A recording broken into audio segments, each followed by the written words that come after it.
In this video, we will take a look at how to write a program for binary search. I'm going to be implementing binary search by using a recursive function. So why am I going to use recursion? When we want to search for an element in binary search, we first decide whether we want to search for the element in the left or the right of the array. Once we make our decision, we only search half the array. And this process keeps repeating. As you can see, we are solving a main problem by using the solution of a simpler sub-problem. Or in this case, we are searching for an element in the entire array by only searching for that element in one half of the array. So instead of searching the entire array, we will perform our search on only half the array. When we want to search in half the array, instead of searching in the entire half of the array, we will perform our search on either the left or the right of the half array. So we will perform our search on only 1/4 of the array. Like this, our problem size keeps reducing, or the range in which we are performing our search keeps reducing. This keeps reducing until either we have found our element at the middle position and then we can stop searching and say we have found the element, or we keep reducing the problem size until we only have one element left, and then either that element could be the element we are searching for, but if we only have one element left and even that element is not the element we are searching for, we say that it cannot be found. So we are going to be solving a main problem by using the solution of sub-problems. Because of this, we are going to use recursion in our binary search program. So let's bring back the steps we wrote in the previous video. So first, let's define the function.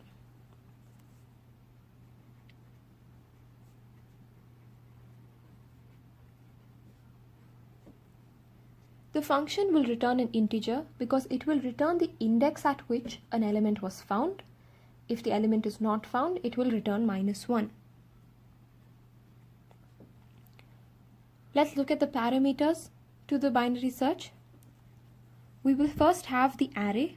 I'm taking it as an integer array for an example. Then I need the element which I am searching for. I'm going to call that x. Then I will need to define start and end for each call of the binary search. So I will also require start and end as my input parameters.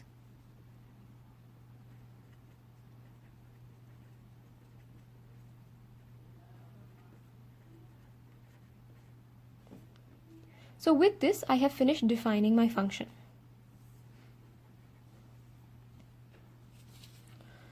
So let's look at the cases one by one. The first step we do is we find the middle. So let me create a variable for the middle.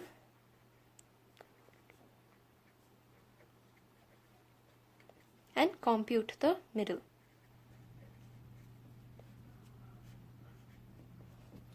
With this, I get the value of the middle. Now there are 4 cases. If the array of middle is less than the element, array of middle is greater than the element, array of middle is equal to the element, and then the last case when it is not found. So let's begin writing these 4 cases. So the first case was if array of middle is going to be less than the element.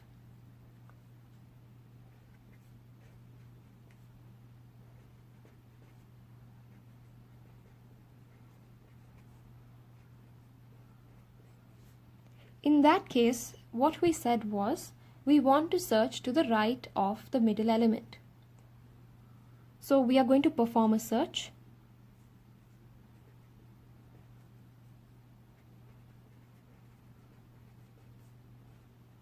So what would be our parameters? We want to perform the search on the same array. We are searching for the same element. We want to start our search at an index middle plus 1. And we want to end our search in the same end index. So when we call the function again, we will be updating the start and end pointers. The result of this would be the result we would like to return.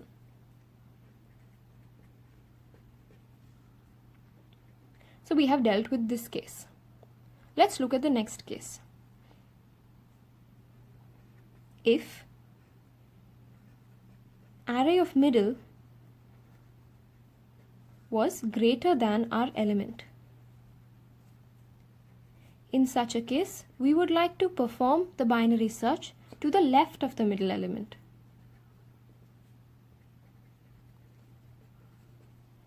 So we will perform it on the same array with the same element, and the start and the end indexes, we are going to start at the same start, but we are going to end at an index middle minus 1.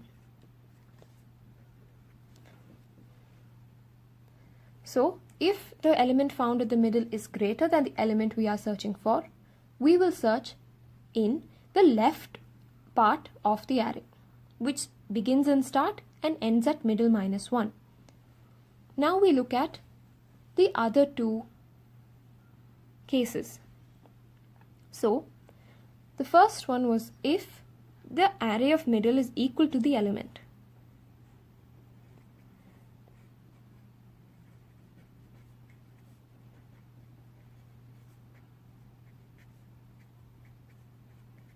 So if the array of middle is equal to the element, we know that the element has been found, and we will return the index at which it was found. That is, we will return mid. Now the other case which we had was if it's going to be the last element. So if start is equal to end, and if that element is not equal to the middle element, then we say it is not found and we return minus 1. Now you must be wondering why I have not specified the second condition here, that that last element should not equal to the element we are searching for. If you see, when we are going through our function, if this was the last element, then first we check whether the array of middle is equal to the element. So if the last element was the element we are searching for, then we would have returned the index at which it could be found. The minute we come to a line after this if block, we know that the middle element is not equal to the element which we are searching for. And so when we write these statements, we can be sure that the last element is not going to be the element we are searching for. Had that element been the last element, then it would have already returned the middle. Now the last element is not equal to the element we are searching for, and then we return minus 1. If you see, with this we have come to the end of our binary search algorithm. It goes in this order. Now the order in which I wrote these 4 if blocks is very important. So first, in a recursive function, we should have our base case. So what is the base case in the recursive function? It is that case in which we can give a definite answer. So the first few cases in our recursive function have to be those cases in which we should be able to return a definite answer. Only after these cases can we come to the recursion cases, where we return a function call. So first we will check whether the middle element of the array is equal to the element we are searching for. If we have found it, immediately return that index. If we have not found it, only then we come to the next step. So when we are over here, or when we start to continue the statements after this if block, we know for sure that the element we are searching for is not the element at the middle. Now we check whether it's the last element. So if it's the last element, and we know that that element was not equal to the element we are searching for, we say that the element cannot be found and we return -1. Now that we have finished the two base cases, or the two cases in which we give a definite answer, then we go to the next recursive cases. If array of middle was greater than index, then we search in the left of the array. If array of middle is less than index, then we search to the right of the array. After this, we can close our function. So this is how you write a program for the binary search algorithm using recursion. So the question may arise, why are we writing the base cases first and only then writing the recursion cases such as these? The answer is that whenever we start a recursive function, we first check whether we can give a definite answer. If we can give a definite answer, we will return that answer. Only when we are not able to ascertain the definite answer will we go for the recursion cases. So, in this case, which we check first, we can give a definite answer. In this case, which we check, we can give a definite answer. Only after we know that we cannot give this definite answer, will we go for the recursion cases. So, in any recursive function, we must write the base cases first, or the cases in which we can give an answer.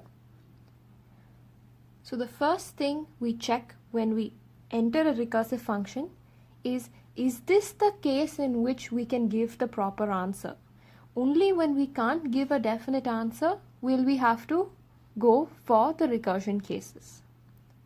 So, this is how you write binary search using a recursive function.